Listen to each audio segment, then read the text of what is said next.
You are more than these physical bodies, aren't you? You are source energy expressing here. And you've come not because the world is broken and in need of repair, but because you are a creator who will constantly, eternally expand. When you find an environment as magnificent as this, that inspires new desire within you all day, every day, and you simultaneously, as the new desire is exploding from you, are aware of where you stand in vibrational relationship to it, so you are bit by bit bringing yourself into alignment with each new idea as it comes, you begin to develop this steady, progressive path of delicious unfolding. We call it life in the vortex. But for those who don't know about the vortex, or who want to call it something else, for those who aren't aware that they are vibrational beings, who don't know that the source within them is calling them eternally, as they see you living life from inside the vortex, they describe you in this way. They say, how is it that you barely seem to identify something as something that you would like to participate in, and it moves to you and you move to it? How is that so?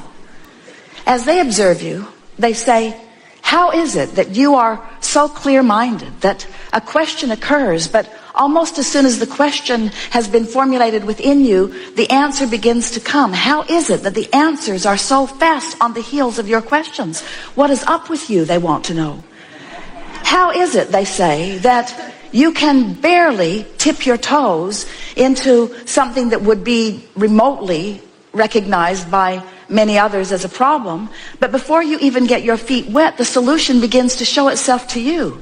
How is it you are joyful mostly? How is it that you are fun everywhere you go? How is it that your timing is so precise?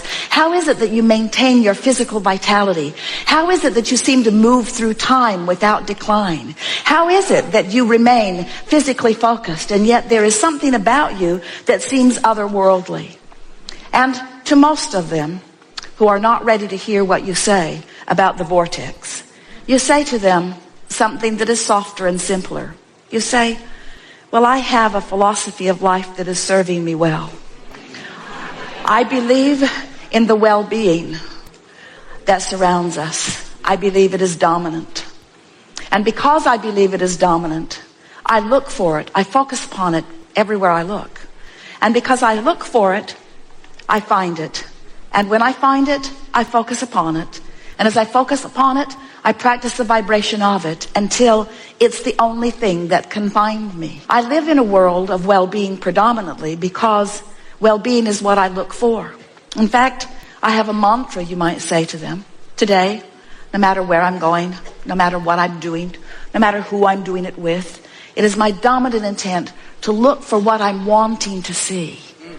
Because when I look for what I'm wanting to see and find it, I practice the vibration of that. And then my world is filled with things that essentially, things that in essence are the same as that. Oh, don't get me wrong, you can say to them. I live in the world, the real world, like you. And from time to time, I see those things that I'd rather not see. But I discovered some time ago, you may tell them, that whenever I know clearly what I don't want, I know equally clearly what I do want. And I've just learned to get off of what I don't want and onto what I do want as quickly as possible. When I was really little, I could feel that when someone praised me, it felt really, really good. And in the same way, when someone criticized me, it didn't feel good at all. And I recognized even when I was little that when I praised someone else, it would most likely feel good to them. And that if I were to criticize them, it would most likely not feel good to them. But what I was startled to discover is that every time I criticize anyone else, I don't feel good either. And so I've decided that there is a power in the way I feel. I believe, you may tell them if you want, that we were born into these physical bodies for the purpose of exaggerated and blissful expansion. And as I participate with those who surround me, I know that it's true of me and all of them that we are doing exactly that. But then somewhere along my trail, I figured something else out. Not only do I want to feel good, and not only does it feel really good to feel good, but I discovered that I have unconditional control of the way I feel. That was a big step for me. Because when I discovered that through the power of my focus, I could always find something that would feel good, and that if I deliberately do focus, that I can train myself into a frequency where only good feeling things can find me, my life started getting better right away. But then I discovered that there's an even deeper law behind it.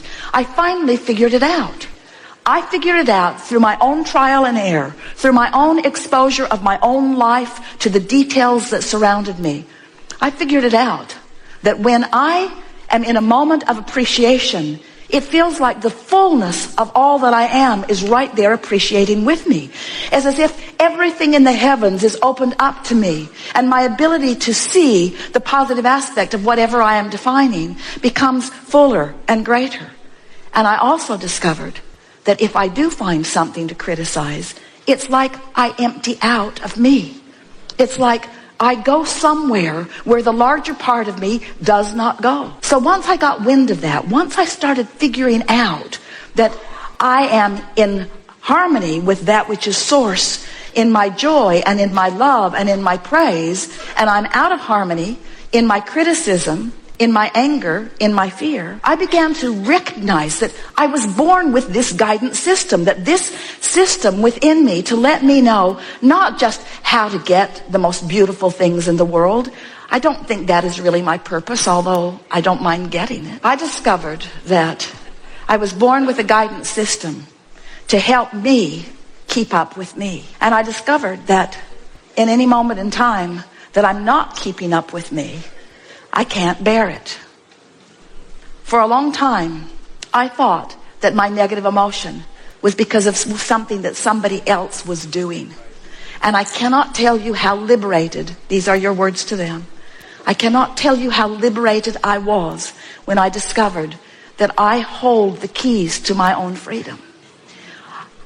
That freedom, all that freedom is the freedom from resistance. And that resistance can only be self-applied. Other people can behave in ways that are unpleasing, but I have to look. Other people can behave in ways that don't feel good to them, but unless I give it quite a bit of my attention, I don't get hooked into it, and so it doesn't become part of my experience. Then they may say to you, well, this all sounds good, and I see that you are living a much happier than usual life.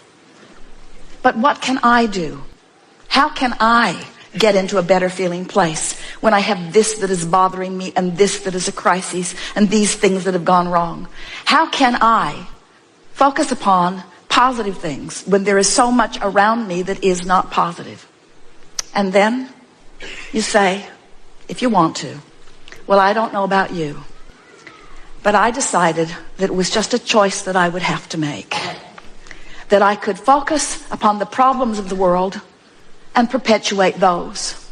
Or I could focus upon the solutions of the world and perpetuate those. And beyond the perpetuation of the solution, I discovered that it feels way better to focus upon the solution than the problem. And so I do it for me, selfishly. I have to tell you, I do it for me. And then they may say to you, oh, I've heard of selfish ones like you who get yourself into a good feeling place and then will not look where it does not feel good. How is it that you can put your head in the sand and not notice what's going on in the world? And then you say, oh, I notice, because I was born to do that. I was born to sift through the details of life experience and to choose those things that feel the best to me.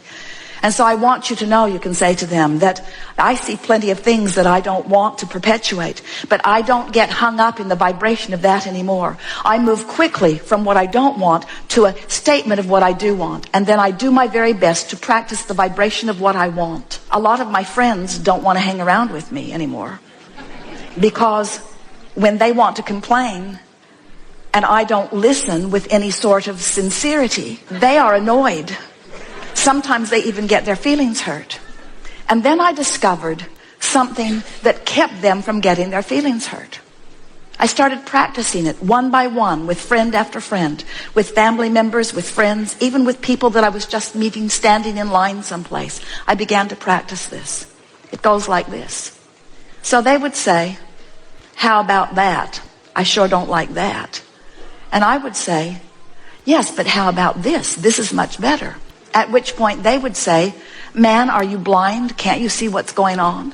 And so I realized that trying to point out the positive aspects to someone who's standing in the middle of negative aspects wasn't going off very well.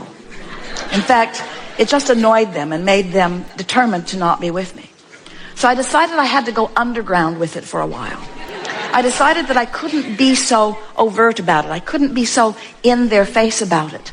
So I just practiced in my own mind. When I would hear a complaint from someone, I would write down, if I could, or remember if I could, what is it that I think they really want? Because it's pretty easy to know what someone wants when they're expressing what they don't want. And then I would practice seeing them having what they wanted rather than seeing them as not having it. I began practicing seeing them as they want to be. When someone indicated to me that they were sick, I immediately began to see them as well. And I began practicing the vibration of wellness. And then one by one, as my friends would present themselves to me, not one of them was put off by my newfound vibration, because this is the way it would play out. They would say, things aren't going well for me. And I would say, you know, I heard about that, but then I remembered who you are. And I began practicing in my own mind. When I'm not with you, it's much easier, I have to tell you. I began practicing in my own mind who you really are. And I've discovered things about you that are so intoxicating that now I think about them, not because I'm trying to help you improve, but because it just simply feels so good for me to acknowledge who you really are and what you've really got going on.